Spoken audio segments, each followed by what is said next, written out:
ভাগ্য, কত সুন্দর শব্দ এই ভাগ্য। কিন্তু যতটা সুন্দর ঠিক ততটাই রহস্যময় এই শব্দ। কখন কি হবে কেউ জানে না। লোকে বলে যে ভাগ্যে যা লেখা আছে তার চেয়ে বেশি কিছুই পাওয়া যায় না, তার চেয়ে কমও কিছুই পাওয়া যায় না। নিয়তির যা রচনা তা কখনো মোছা যায় না। কিন্তু কেউ এইটা বোঝে না যে নিয়তি আপনার কর্মের দ্বারা বদলায়। যদি আপনি শুভ চিন্তা করেন, শুভ কর্ম করেন, তাহলে নিয়তি আপনার সাথে খারাপ কিছু হতেই দেবে না। কখনো আকাশে পাখিদের দেখুন, তারা কখনো ভাগ্যের উপর নির্ভরশীল হয় না। যতই ঝড় আসুক, যতই তীব্র হাওয়া দিক, ঘুরতে থাকে, একটা জিনিস জড়ো করে নিজের সৌভাগ্য, নিজের বাসা নিজেই তৈরি করে। নিজের সন্তানের জন্ম দেয়, তাকে লালন পালন করে, নিজেই তাকে উড়তে শেখায়, কখনোই ভাগ্যের উপরে নির্ভরশীল হয় না সে। এই বিষয়টা আমাদেরও শিখতে হবে। তাই মনে রাখবেন, আপনার ভাগ্য নিয়তির লিখন নয়। আপনার ভাগ্য তাই যেটা আপনি দিনের পর দিন আপনি নিজেই লেখেন। কিছু নিজে পরিশ্রম করে, কিছু নিজের ভাবনার জোরে। রাধা রাধা। মানুষের স্বভাব হলো যে সে সবসময় নিজে বলতে চায়, কারুর কথা শুনতে চায় না। কিন্তু তার এই স্বভাব তাকে এক বিশাল বড় জ্ঞানের থেকে দূরে সরিয়ে রাখে, সামনের মানুষের ব্যক্তিত্বের জ্ঞানের থেকে দূরে। তাই যদি আপনি কাউকে চিনতে চান, কাউকে বুঝতে চান, তাকে থামাবেন না, শুধু বলতে দিন। কারণ একজন ব্যক্তির ব্যক্তিত্ব লুকিয়ে থাকে তার কথার মধ্যে, আর তার আসল পরিচয় লুকিয়ে থাকে তার শব্দের পেছনে। বলতে দিন, আস্তে আস্তে আপনি সব বুঝতে পারবেন। এটাই তফাৎ হলো একজন সাধারণ মানব আর একজন মহামানবের মধ্যে। এক যে কাউকে বলতে দেয় না, আর এক যে সবার কথা শুনে। তাহলে সিদ্ধান্ত আপনার, আপনি কি সাধারণ হতে চান না অসাধারণ? কারণ এই ভবিষ্যৎ আপনার। রাধা রাধা। ধৈর্য, এই ধৈর্য কি কোনো গুণ, কোনো অনুভূতি, কোনো দৃষ্টিভঙ্গি? আমার জন্য ধৈর্য এক বাহন। আপনি হয়তো ভাবছেন, এই কেমন বাহন? বাহন তো ঘোড়া হতে পারে, হাতি হতে পারে, উটও হতে পারে, কিন্তু ধৈর্যকে বাহন বানানো মানে? চলুন আপনাকে একটা কথা বোঝাই। পৃথিবীতে এমন কোনো বাহন নেই যে তার আরোহীকে আছড়ে ফেলেনি। সেটা উট হোক বা হাতি হোক বা ঘোড়া হোক, চলতে চলতে কখনো নড়বড় করেই বসে। তারপর সেই আরোহী পড়ে কারোর পায়, তারপর পড়ে তার নিজের নজরে। কিন্তু ধৈর্যরূপী বাহন কখনো কাউকে ফেলে না, কখনো না। না সেই আরোহী কারোর পায়ে পড়ে, আর না তো নিজের নজরে। কারণ ধৈর্য আপনাকে বিবেক প্রদান করে, বিবেক আপনাকে পরিকল্পনায় সাহায্য করে, আর পরিকল্পনা প্রদান করে আপনাকে শক্তি, আপনার লক্ষ্যের দিকে অগ্রসর হওয়ার। বুঝলেন? ধৈর্যকে সঙ্গে রাখুন, নিজেকে আরো ধৈর্যশীল করে তুলুন। এই ধৈর্যের সাহায্যে আরোহণ করে দেখুন কিভাবে এই বাহন আপনাকে আপনার গন্তব্যে পৌঁছে দেবে। রাধা রাধা। ভাগ্য আর কর্ম, এই দুই এমন শব্দ যাকে ঘিরে সমগ্র সংসার। কেউ বলে আমার ভাগ্যে এটা ছিল না, যা পেলে আমার জীবন অন্যরকম হতো। কেউ বলে আমার গত জন্মের কর্ম নিশ্চয়ই এমন ছিল, যে কারণে এই জন্মে এরকম ভাগ্য পেয়েছি আমি। এসব বাদ দিন আর একবার শান্ত চিত্তে ভাবুন। আপনি বুঝতে পারবেন যে ভাগ্য আর কর্ম এই দুই এই জন্মের তফাৎ শুধুমাত্র। রাধা রাধা। এই সংসারে আলোর উৎস কি? সূর্য। এই সংসারে মিষ্টি জলের উৎস কি? নদী। এই সংসারে উচ্চতার প্রতীক কি হয়? হিমালয় পর্বত। আমরাও জীবনে এরকমই হতে চাই, সূর্যের মতো তেজস্বী হতে চাই, নদীর মতো পূজনীয় হতে চাই, হিমালয় পর্বতের মতো উচ্চতা লাভ করতে চাই। সব ঠিক আছে, কিন্তু তার জন্য আমরা কাজ কি করি? যদি এরকম আমরা হতে চাই, তাহলে সবার আগে সূর্যের মতো নিজেকে উজ্জ্বল করুন। সূর্যের সব থেকে বেশি আলো নিজের অন্তরে থাকে। নদীর মতো নিজের পথ নিজেই তৈরি করুন। পাথরের সাথে ধাক্কা খাওয়ার পরেও থেমে না যাওয়া শিখুন। হিমালয় পর্বতের মতো উচ্চতা লাভ করতে হলে সেটার মতো অটল থাকতে শিখুন। একটা কথা অবশ্যই মনে রাখবেন, নিজেকে জ্বালাবেন, তবেই সংসারকে আলোকিত করতে পারবেন। রাধা রাধা। প্রতীক্ষা, প্রয়াস, এই দুই জীবনের অভিন্ন অঙ্গ। দেখতে গেলে আমরা জীবনে কারোর না কারোর প্রতীক্ষা অবশ্যই করি। সে কোনো ব্যক্তি হোক বা সময় হোক বা কোনো ভাবনা, সবকিছুই হতে পারে। আর দেখতে গেলে সব সময় কেউ না কেউ কিছু প্রয়াসও করে চলেছে। যেমন সাফল্য আসার প্রতীক্ষা, বিফলতা যাতে না আসে তার জন্য প্রয়াস, সুখ আসার প্রতীক্ষা, দুঃখ যাতে না আসে তার জন্য প্রয়াস। এবার প্রতীক্ষা আর প্রয়াসের মধ্যে এক ঘনিষ্ঠ সম্পর্ক রয়েছে, আর তা হল যিনি প্রতীক্ষা করেন তিনি ঠিক তাই পান যা একজন প্রয়াস করা ব্যক্তি পেছনে ফেলে আসে। তাই প্রতীক্ষা নয়, প্রয়াস করুন। এই প্রয়াসের মধ্যেই সুখের চাবিকাঠি রয়েছে। রাধা রাধা। মানুষ কর্ম করেন। আমি বারংবার বলি যে ফলের আশা করবেন না। তাও মানুষ কোথাও না কোথাও নিজের কর্মের বদলে কোনো না কোনো ফলের আশা অবশ্যই রাখেন। কখনো তিনি সফল হন, কখনো অসফল। সেই জন্যই আমি বলি যে ফলের আশা কখনো রাখবেন না, কারণ সাফল্য বা অসফলতা মনের মধ্যে রাখলে কখনো কোনো লাভ হয় না। যদি সাফল্য মনের মধ্যে রাখেন তাহলে অহংকার জন্ম নেবে। যদি অসফলতা মনের মধ্যে রাখেন তাহলে এক হীনমন্যতায় আপনি ভুগবেন, যা দিয়ে কোনো শুভকর্ম হবে না। সেই জন্য শুধুই কর্ম করে যান, কর্মেই মগ্ন থাকুন। আর আসুন আমার সাথে ভালোবেসে বলুন, রাধা রাধা। বন্ধু আর শত্রু প্রত্যেকের জীবনের একটা বড় অংশ এর উপরে নির্ভরশীল হয়ে থাকে। আপনার জীবনে সফলতা আর অসফলতাও এর উপরে নির্ভরশীল।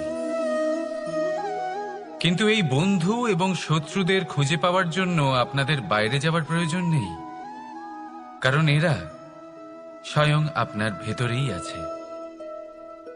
আপনি যদি বিনম্র থাকেন, যদি আপনি নিরন্তর প্রয়াস করতে পারেন, তাহলে আপনার কোনো বন্ধুর প্রয়োজন নেই।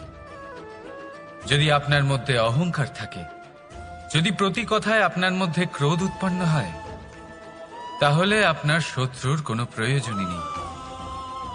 নিজের অন্তরের এই বন্ধু ও শত্রুকে চিনুন, আর আমার সাথে ভালোবেসে বলুন, রাধা রাধা। একে চিনতে পারলেন? একে কুঠার বলা হয়। আপনারা জীবনে কোথাও না কোথাও কোনো না কোনো রূপে এটা দেখেই থাকবেন। একটা ব্যাপার নিশ্চিত, এই কুঠার ছাড়া কোনো বৃক্ষকে কাটতে পারা সরল নয়। এবার আপনি কখনো এটা ভেবেছেন, এই কুঠার এর এই অংশ, এর মুখটাই যদি না থাকে তাহলে কি হবে? এ শুধুমাত্র কোনো বৃক্ষই নয়, তার কোনো ডালও কাটতে সক্ষম হবে না। এবারে ভাবুন, এই শুকনো কাঠের হাতল এ আমরা কোত্থেকে পেলাম? কোনো এক বৃক্ষ থেকেই। সেই ডাল যাকে কেটে ফেলা হয়েছিল এক বৃক্ষকে কাটার জন্য এই ডালই শস্ত্ররূপে প্রস্তুত। আমাদের জীবনে আমাদের প্রিয়জন, আমাদের আপনজন যখন সময় কখনো কখনো তাদের সঙ্গ না দেয়, যদি তারা দৈন্য দশায় থাকেন, তাহলে তাদের সঙ্গ কখনো ছাড়বেন না। ওনাদের প্রয়োজন শুধুমাত্র মনোবল। তা তাদের দিন। তাদের সাহায্য করা আপনার কর্তব্য। হয়তো তাদের সাথে থেকে আপনার কোনো লাভ হবে না, কিন্তু তাদের দূরে থাকাতে আপনার ক্ষতি অবশ্যই হতে পারে। সর্বদা সাহায্য করুন। সঠিক সময় আসলে তা আপনার সহায়ক অবশ্যই হবে। রাধা রাধা। আমাদের মধ্যে বেশিরভাগ মানুষেরই এই অভিযোগ থাকে যে মানুষ তখনই আমাদের স্মরণ করেন যখন সেই সময় আসে যখন আমাদেরকে প্রয়োজন হয়, যখন কোনো কাজ থাকে। যখনই এই সময় পেরিয়ে যায়, তাদের কার্যসিদ্ধি হয়ে যায়, তারা আমাদের থেকে দূরে চলে যান, ভুলে যান আমাদের। এবার এই বিষয়ে ভেবে খারাপ অবশ্যই লাগে। এই পরিস্থিতিকেই অন্য এক দৃষ্টিভঙ্গি দিয়ে দেখার চেষ্টা করুন। মনে রাখবেন, মানুষ প্রদীপের সন্ধান তখনই করেন যখন তার জীবনে অন্ধকার থাকে।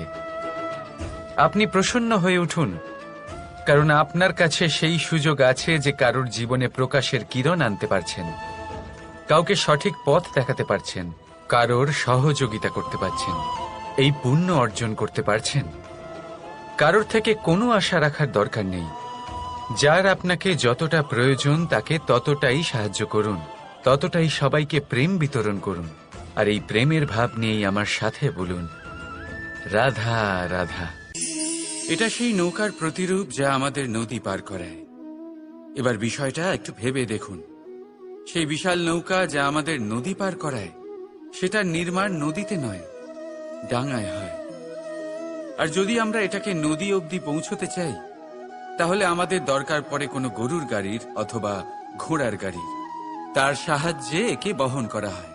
এবার পথে যদি কোনো জলধারা আসে, কোনো নদী আসে, আর সেটাকে পার করতে হয়, তাহলে তখন সেই নৌকার ওপরে গাড়ি রাখা হয়, তারপর তাকে পার করা হয়। অর্থাৎ এই যাত্রা দুজনের সংযোগ ছাড়া সম্পূর্ণ হতেই পারবে না। সেই জন্যই এই প্রবাদ আছে, কখনো নৌকা তো কখনো গাড়ি। আমাদের সম্পর্কের মধ্যে অতি আবশ্যক, আমাদের সম্পর্কের মধ্যে অত্যন্ত গুরুত্বপূর্ণ হল সংযোগ। সবসময় একসাথে চলা, সংযোগ স্থাপন করা। সবসময় সুখী থাকবেন। রাধা রাধা। পুস্তক, পুস্তক থেকে আমরা কি না শিখতে পারি। জ্ঞান হোক, বিজ্ঞান হোক, ইতিহাস হোক, সব শিখতে পারি। কথায় আছে, একটা ভালো পুস্তক, একটা ভালো গ্রন্থ পাওয়া তা 100 ভালো বন্ধু পাওয়ার সমান। কিন্তু যদি একটা ভালো বন্ধু পাওয়া যায়, তাহলে তা গোটা গ্রন্থাগারের সমতুল্য। সে আপনাকে কর্মের বিষয়ে জ্ঞান দেয়, সাফল্যের রসায়ন শিক্ষা দেয়। সে আপনাকে ইতিহাসে অমর করে রাখবে।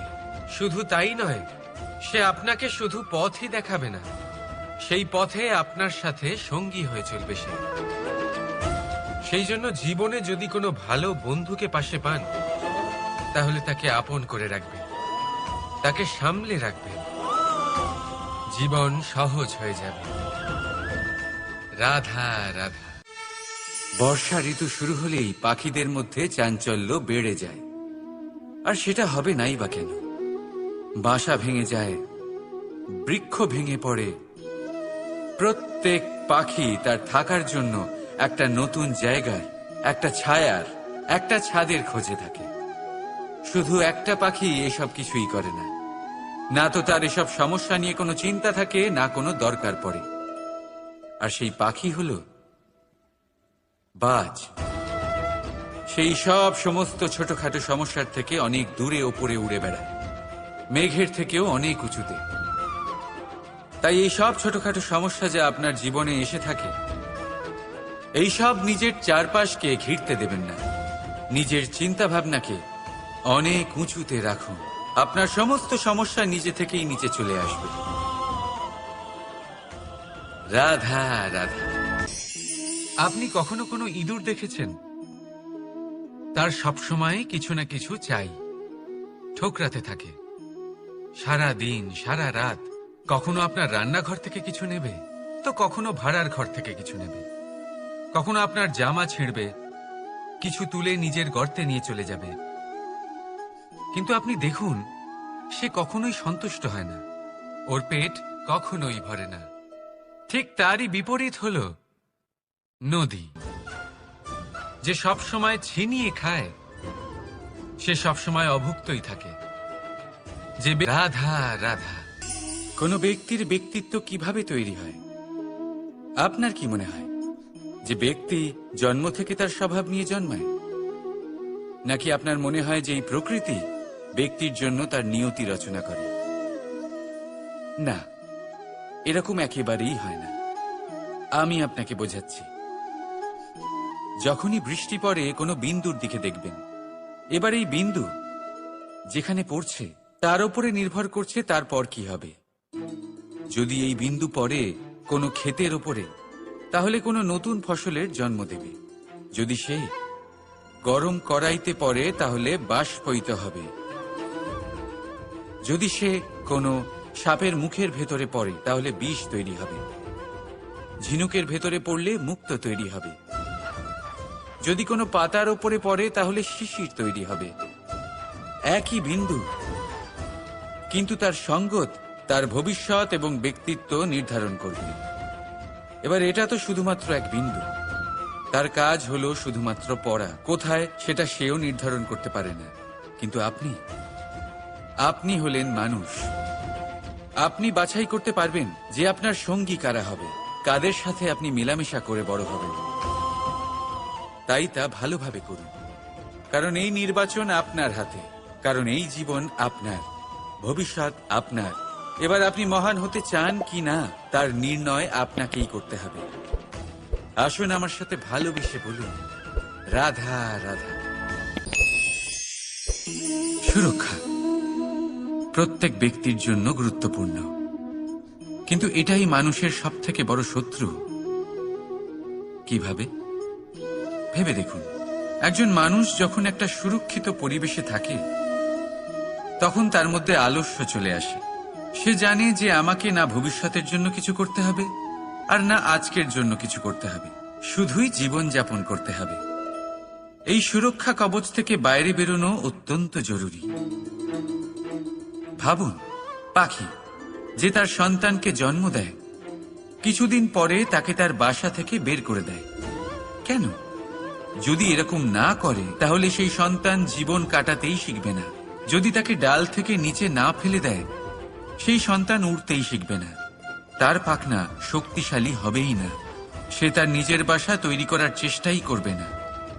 পাখি তার বাসা তখন তৈরি করে যখন তার অভিভাবক তাকে ত্যাগ করে। মনে রাখবেন, আপনি সুরক্ষা কবচের বাইরে বেরোলে বিপদ অবশ্যই আসবে, যার জন্য আপনি সতর্ক হবেন, তার মোকাবিলা করবেন, শক্তিশালী হবেন। এবার সেই বিপদ যাতে আর না আসে, সেই জন্য আপনি পরিকল্পনা করবেন। তাই যদি আপনি নিজের বিকাশ চান, তাহলে যখনই আপনার মনে হবে যে আপনি একটা সুরক্ষিত পরিবেশে রয়েছেন, সুরক্ষিত কবচের মধ্যে রয়েছেন, তখন সেখান থেকে বাইরে বেরোন। সেখানেই পাবেন আপনার বিকাশ। রাধা রাধা। এই উই ধরা গাছের গুড়ি দেখতে পাচ্ছেন আপনারা? কোনো এক সময় এটা একটা সুগঠিত কাণ্ড ছিল। কোনো একদিন এক সুদূর বন থেকে একটি উই পোকা এখানে আসে, এতে বাসা বানায়। এই গাছের গুড়ি তখন কোনো প্রতিবাদ করেনি। তারপর দেখতে দেখতে সময়ের সাথে আরো উই এখানে জমাট বাঁধে, আর ক্রমাগত তাদের সংখ্যা বাড়তে থাকে। আর দেখতে দেখতেই এই কাঠের গুঁড়ি আর প্রতিবাদ করার মতো অবস্থাতেই থাকে না, নিজেই এক শুকনো কাঠে পরিণত হয়। কিছু বুঝতে পারলেন?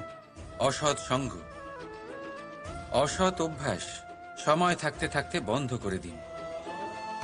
আর যদি এরম না হয়, এ আপনার জীবন চক্র স্তব্ধ করে দেবে। রাধা রাধা। এই পাত্র দেখছেন আপনারা, কি সুন্দর এটা। জলকে শীতল রাখে আর ঘরকে সুন্দর। এবারে ভাবুন, যদি এই পাত্র আমার হাত থেকে পড়ে যায় তাহলে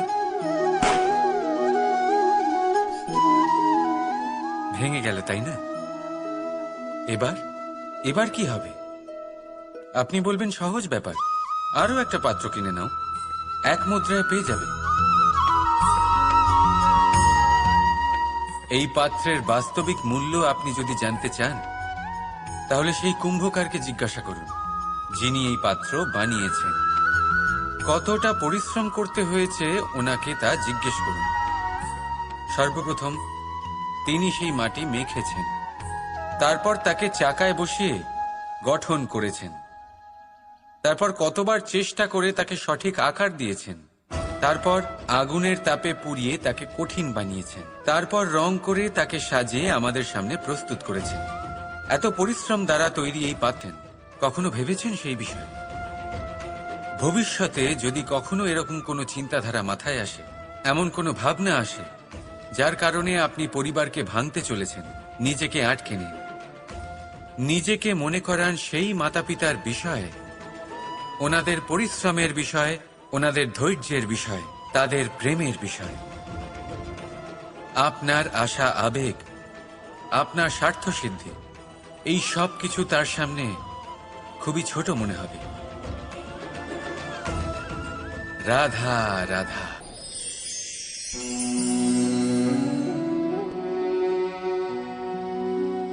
করে দিলাম শেষ।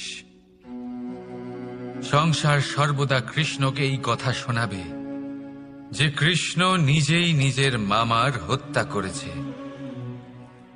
করেছে।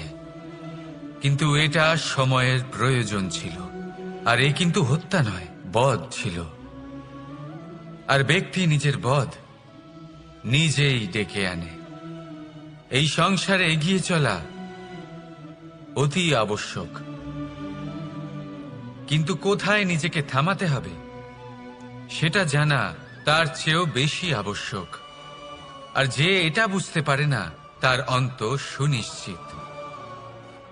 যে ব্যক্তি নিজের ভুল বুঝতে পারে তার মুক্তি লাভ হয়, আর যে স্বীকারও করতে পারে না তার বধ সুনিশ্চিত।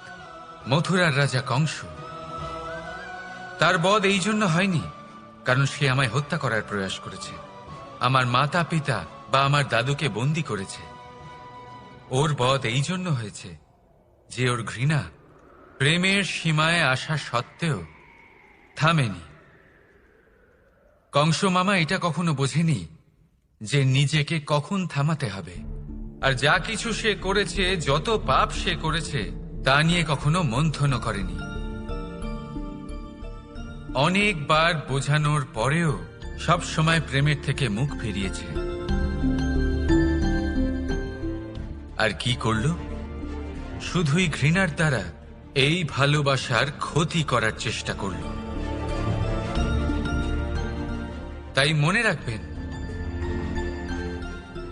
এই সংসার, এর জীবন শক্তি হল প্রেম।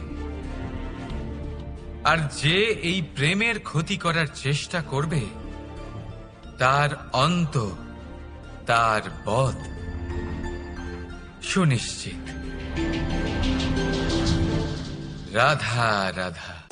সূর্যের তাপ এতটাই প্রখর হয় তা সমস্ত বনস্পতিকে শুষ্ক করে দেয়। পুকুর হোক, নদী হোক, সরোবর হোক, সমস্ত শুষ্ক হয়ে যায়। কিন্তু আপনি কখনো শুনেছেন সূর্যের তাপে সমুদ্র শুকিয়ে গেছে? এমন কখনোই হয় না। আর এর পেছনেই লুকিয়ে রয়েছে এক অমূল্য জীবনের শিক্ষা। সমুদ্রের মতো নিজেকে ধৈর্যশীল করে তুললে, নিজেকে সংযমী করে তুললে, সূর্যের তাপ আপনার কোনো ক্ষতি করতে পারবে না। আপনার অন্তর থেকে সেই তাপ বাষ্পায়িত হয়ে মেঘ তৈরি হয়ে সূর্যকে ঢেকে দেবে। আর তারপর হবে শুধু সাফল্যের বৃষ্টি। তাহলে আসুন আর আমার সাথে ধৈর্যের সাথে বলুন, রাধা রাধা। মানুষ অসুস্থ কেন হন? শারীরিক দুর্বলতার কারণে? না, মানুষ অসুস্থ হন তার মানসিকতার কারণে, তার বিবেকের কারণে, তার কর্মের কারণে, তার ক্রোধের কারণে। আর যখন কেউ সুস্থ হন, ঠিক হয়ে যান, তার মানে এটা নয় যে শুধু ওষুধের জন্য তিনি সুস্থ হয়েছেন। না, এটা কারোর তার প্রতি প্রেমের প্রভাব, বিশ্বাসের প্রভাব, সম্বলের প্রভাব। শুধুমাত্র ওষুধ দিয়ে কিছুই হয় না। যদি মনে প্রেম থাকে, বিবেক থাকে, বিশ্বাস থাকে, সম্বল থাকে, তবেই সেই ওষুধ কাজ করতে পারে। তাই মনে রাখবেন, এই জীবন হলো অত্যন্ত ছোট। মনে প্রেম ভাব রাখুন, মিত্রতা করুন, শত্রুতা নয়। ভালোবাসুন, বিদ্বেষ নয়। আর এই ভালোবাসার সাথেই বলুন রাধা রাধা। মানুষ জীবনে সব সময় চিন্তা করে, ভাবতে থাকে যে তার জীবনে কতই না সমস্যা। তারপরে নিজের আশেপাশে দেখে আর ভাবে যে সবাই কত প্রসন্ন, শুধু আমার জীবনেই সমস্যা আছে। কিন্তু বিষয়টা তা নয়। শুধু প্রত্যেক ব্যক্তিরই নয়, প্রত্যেক প্রাণীরও জীবনে সমস্যা আছে। এবার মানুষ একটা পাখিকে দেখে এটাই ভাবে যে এদের জীবন কতটা সহজ। কোনো দেশেরই সীমারেখা এদের ওপর লাগু হয় না। কোথায় থাকবে সেই নিয়েও কোনো ভাবনা নেই। কত শান্তির জীবন এদের। তারপর সে একটা পিঁপড়েকে দেখে আর এটা ভাবে কি অসাধারণ, এদের তো সারা জীবনই মাটির উপরেই অতিবাহিত হয়, খাবারটাও মাটিতেই পেয়ে যায়। কি শান্তির জীবন এদের। কিন্তু যখন কোনো ঝড় আসে, তখন সবার আগে সেই পাখির বাসাটাই ঝড়ে ভেঙে যায়। এই পাখি যে শাখাতেই গিয়ে বসে পড়ুক, তাদের উপর সবসময় সংকট থাকে যে ওপর থেকে কোনো বড় পাখি এসে তাদের উপর প্রহার না করে, তারা নিজেদের প্রাণ না হারায়। আর যদি কথা বলি পিঁপড়েকে নিয়ে, এদের উপর সবসময় সংকট থাকে যে কোনোভাবে বাতাস বা জল এদের ভাসিয়ে না নিয়ে যায়, কোনো প্রাণী ওকে পা দিয়ে পিষে না দেয়, এই পিঁপড়ে পিষ্ট হয়ে না মারা যায়। দেখুন, সমস্যা প্রত্যেকের জীবনে রয়েছে আর এই সমস্যা আসতেই থাকবে।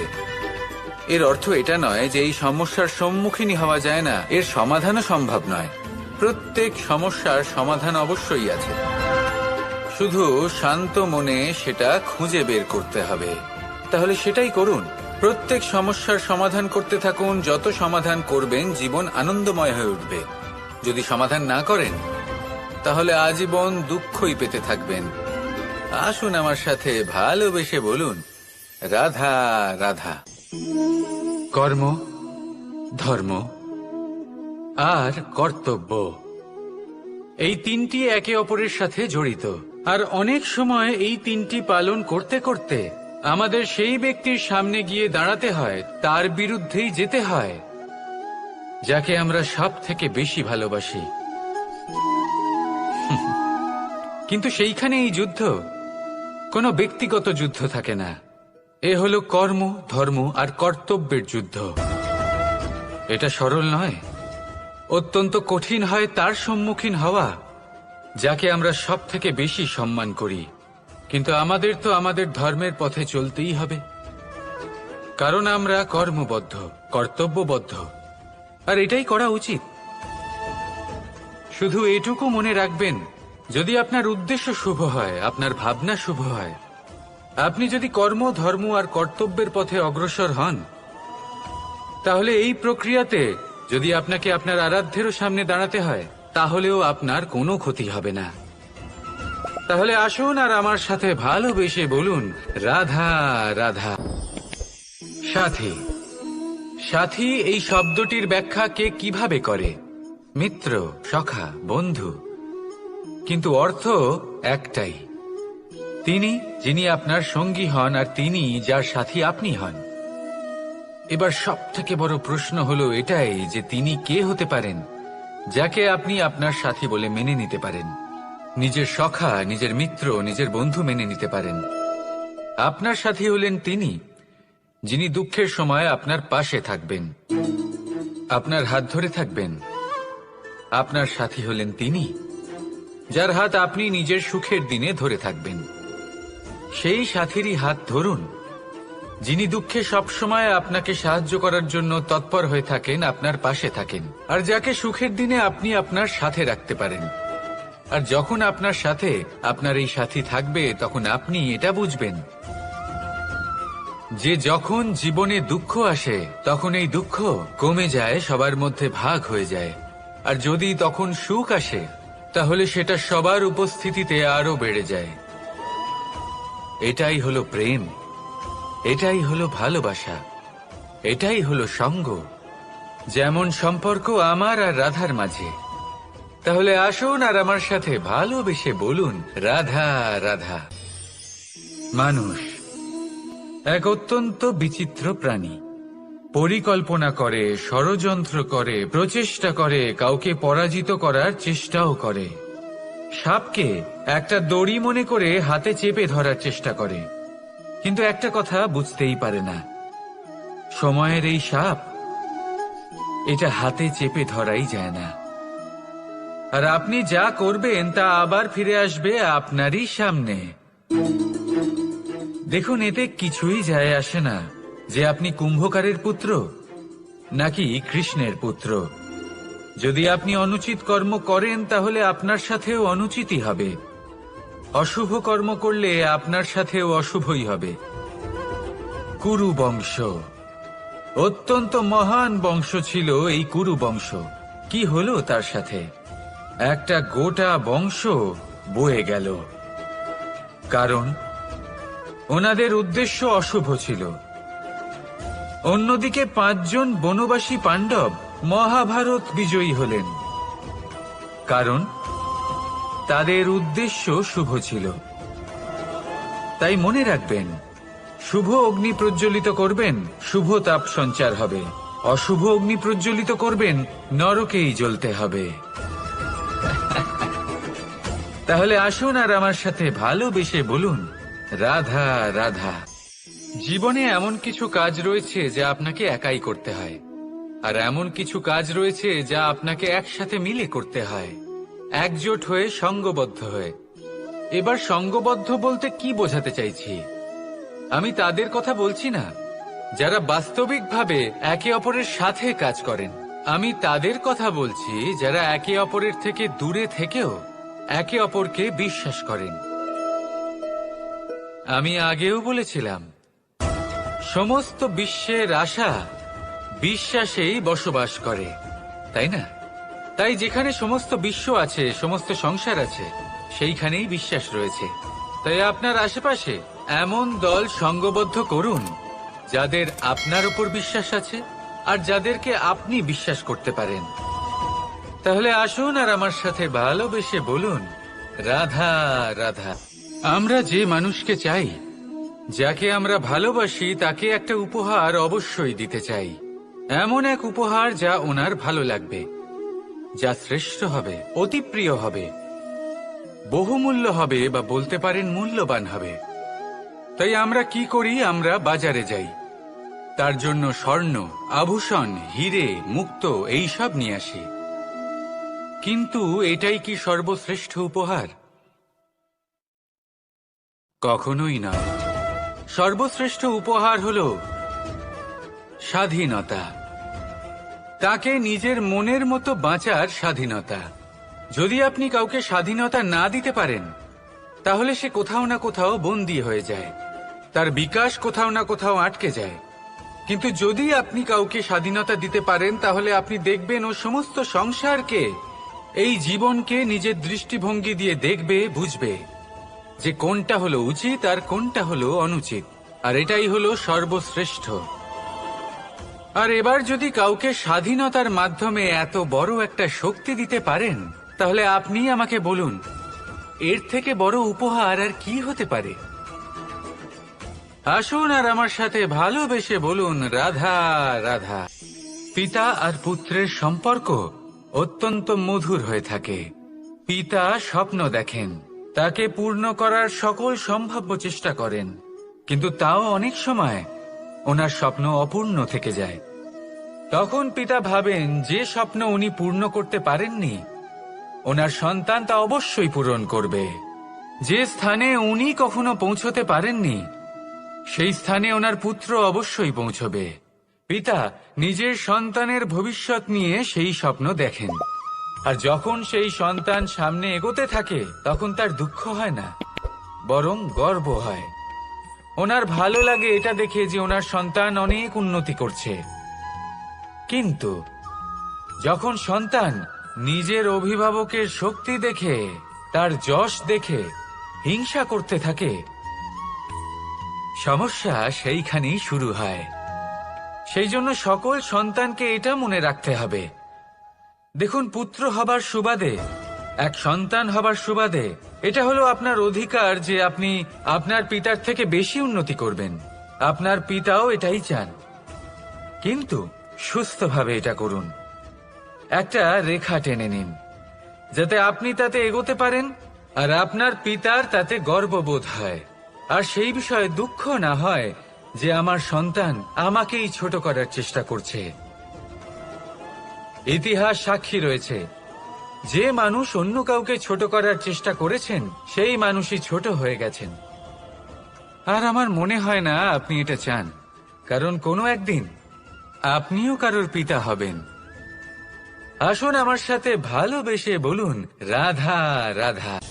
প্রেম এই সংসারে এসেছিল এই সংসারকে প্রেমের শিক্ষা দেওয়ার জন্য, এই জীবনের সুখের অনুভূতি আসলে কি তা শেখানোর জন্য। কিন্তু যদি সত্যি কথা বলি, তো আমি নিজেই প্রতিদিন প্রেমের নতুন নতুন স্বরূপ দেখতে পাই, প্রেমের একটা নতুন অনুভূতি প্রত্যেক নতুন দিনে। আর তার কারণ হলো এই প্রেম অনন্ত, এ হলো দৈব। প্রেম হলো এই সংসারের সব থেকে বড় ঢাল এবং সব থেকে বড় অস্ত্র। এই প্রেম ছাড়া না কোনো ন্যায় হয় আর না কোনো শাস্ত্র, না জীবন আছে আর না অন্ত। এবার যদি এই প্রেম মনের মধ্যে বাস করতে শুরু করে, তাহলে কখনো কোনো সমস্যাই হবে না, আর যদি হয়েও থাকে তাহলে তা স্থায়ী হবে না। এই প্রেম কি না করতে পারে? এই প্রেম সমস্ত সমস্যা মিটিয়ে ফেলতে পারে, আপনার মনের মধ্যে অহংকারকেও বিনাশ করে দিতে পারে, আপনাকে সাক্ষাৎ ঈশ্বরের সাথে দেখা করাতে পারে। তাই প্রেমের দ্বারা প্রয়াস করতে থাকুন, এই সংসারের প্রত্যেক মানুষকে, প্রত্যেক বস্তুকে, প্রত্যেক জীব জন্তুকে ভালোবাসবেন। আর এই প্রেমের দ্বারাই বলুন, রাধা রাধা। আজ আমি আপনাকে এমন এক গল্প শোনাবো যা আমার নন্দ বাবা আমাকে শুনিয়েছিলেন যখন আমি ছোট ছিলাম। কাহিনী একজন সাধু আর একজন বিছের। একবার এক সাধু নদীর পাড়ে স্নান করছিলেন। উনি দেখলেন যে জলের প্রবাহে একটা বিছে ভেসে যাচ্ছে। তার প্রাণ বাঁচানোর জন্য উনি তাকে তুলে নদীর পাড়ে রাখার চেষ্টা করলেন, কিন্তু যেই সেই বিছেকে উনি হাতে তুললেন, সেই বিছে ওনাকে কামড়ে দিল। সাধু আবার চেষ্টা করলেন, সেই বিছেকে হাতে নেওয়াতে সে আবার তাকে কামড়ে দিল। আরো একবার চেষ্টা করাতে ওনার শিষ্য ওনাকে জিজ্ঞেস করল, এ আপনি কি করছেন গুরুদেব? এসব কি হচ্ছে? আপনি তারই প্রাণ বাঁচানোর চেষ্টা করছেন যে আপনাকে কামড়ে দিচ্ছে। গুরুদেব উত্তর দিলেন যে ও বিছে হয়েই নিজের কর্ম করছে, নিজের প্রবৃত্তি, নিজের ব্যবহার বদলাচ্ছে না। তাহলে আমি সাধু হয়ে তা কেন বদলাবো? এর তাৎপর্য হলো সরল, যে সংসারে কিছু মানুষ আছেন যারা হয়তো খারাপ, দুষ্ট প্রকৃতির, আর হয়তো তারা কখনোই বদলাবেন না, কখনোই কোনো পরিবর্তন আসবে না। কিন্তু তার মানে এই নয় যে আমরা আমাদের কর্ম করা ছেড়ে দিই, আমরা আমাদের প্রচেষ্টা ছেড়ে দেব। আগে না, আমাদের তো করতেই হবে, কারণ ইতিহাস সাক্ষী আছে যে এই চেষ্টা এই সংসারের ধারাকেও বদলে দিতে পারে। তাহলে আপনিও আসুন আর আমার সাথে ভালোবেসে বলুন, রাধা রাধা।